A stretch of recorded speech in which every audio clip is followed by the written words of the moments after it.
هەڵبژاردننی پێشوەختی عراق لەسەر داوای خۆپیشاندەرانی وڵاتەکە کرا وەک هەوڵێک بۆ دابینکردنی خزمەتگوزاریەکان و ڕەخساندنی دەرفەتی کار و کۆتایی هێنان بە گەندەڵی و هەروەهاش بە دەستێوەردانی دەرەکی. بۆ ئەو هەڵبژاردنەی ڕۆژی یەکشەممە نزیکەی 26 ملیۆن هاوڵاتی عراقی مافی دەنگدانیان هەبوو.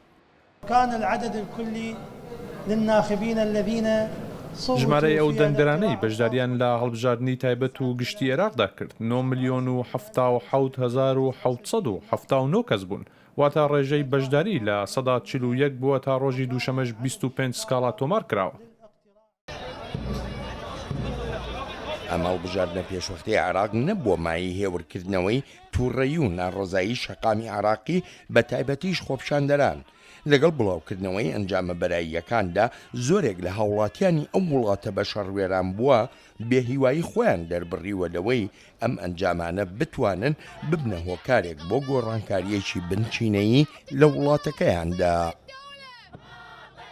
كان أملنا كبير بهذه الانتخابات ولكن اليوم هیوایەکی زۆرمان هەبوو بەو هەڵبژاردنە، بەڵام ئەوە تا دووبارە بوونەوەی دەموچاوە کۆنەکان دەبینینەوە. ئیتر هیچ هیوایەک و خواستیش نەماوە بەو هەڵبژاردنە پێشوەختەی کرا. العراق لا أعتقد أكو أمل بالتغيير. هیچ هیوایەک نەماوە بۆ گۆڕانکاری لە عێراقدا، هەتا ئەو کاتەی لایەنی وەها هەبن لە وڵاتەدا کە سەر بە وڵاتانی تر بن ئەوە عێراق هەر بەم ڕەوشەی ئێستاە دەمێنێتەوە. التغيير سيكون نسبة قليلة جدا. گۆڕانکاریەکان ئەگەر ڕوو بدەن زۆر کەم دەبن، لەوانەیە بە ڕێژەی لە 40 بن، چونکە دەموچاوە کۆنە سیاسەکانیش هێشتا لە ڕێزی پێشەوەی ئەنجامەکانی ئەم هەڵبژاردنەدان. چالاکوانانی عراقی جەخت دەکەنەوە لەوەی ئەگەر هاتبە و ئەو مەرجانەی خراببوونە بەردەم کاربەدەستانی حکوومەتی وڵاتەکەیان و هەروەش درابوون بە کۆمیسیۆنی هەڵبژاردن بەجێ بگەێنرابانایە، ئەوە لەوانە بوو ڕێژەیەکی بەرچاوی خەڵک بەشداریان لەو هەڵبژاردنە پێشوەختەی عراقدا بکردایە.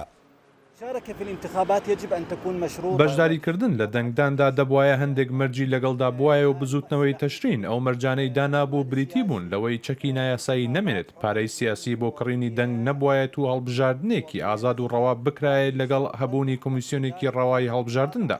هیچ یەک لەم مەرجانە جێبەجێ نەکران، هەر بۆیە خۆپێشاندەران بایکۆتیان کرد و بەشداریان نەکرد لەو دەنگدانەدا. زیاتر لە 15 ملیۆن دەنگدەری عراقی بەشداریان نەکرد لە هەڵبژاردنە پێشوەختەکەی ڕۆژی یەکشەمەی وڵاتەکەیاندا.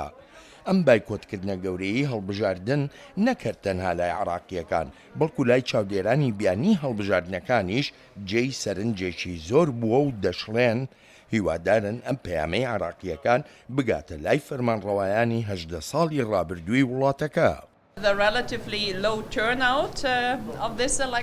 لە ڕاستیدا ڕێژەی کەمی بەشداری لەم هەڵبژاردنەدا زۆرمانە هەڵدەگرێت، بەڵام ئەوە کاری من نییە هەڵسەنگاندنی بۆ بکەم.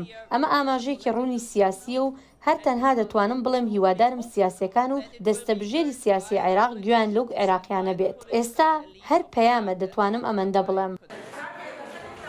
بایکۆتکردنی هەڵبژاردن وەک زۆرێک لە شیکەرەوە ئاماژەی پێدەکەن، پرسیار و گومانێکی زۆریشی لەسەر تەواوی پرۆسەی سیاسی دروست کردووە لە هەموو عێراقدا. بەڵام ئایا ئەم هەڵبژاردنە چەندێک ئاوکێشەی نوێی سیاسی لە وڵاتەکەدا دێنێتە ئاراوە، ئەمەیان وەک دەگوترێ هێشتا ماوە بزانرێت و دەشێت وەڵامەکەی بکەوێتە ئەستۆی ئەو حکوومەتە نوێیەی پێک دەهێنرێت، هەرچەندە عراقیەکان وەک دەڵێن گەشبین نین لە ڕوانگەی ئەو ئەنجامە بەراییانەی هەڵبژاردنە پێشوەختەکەی عراقەوە.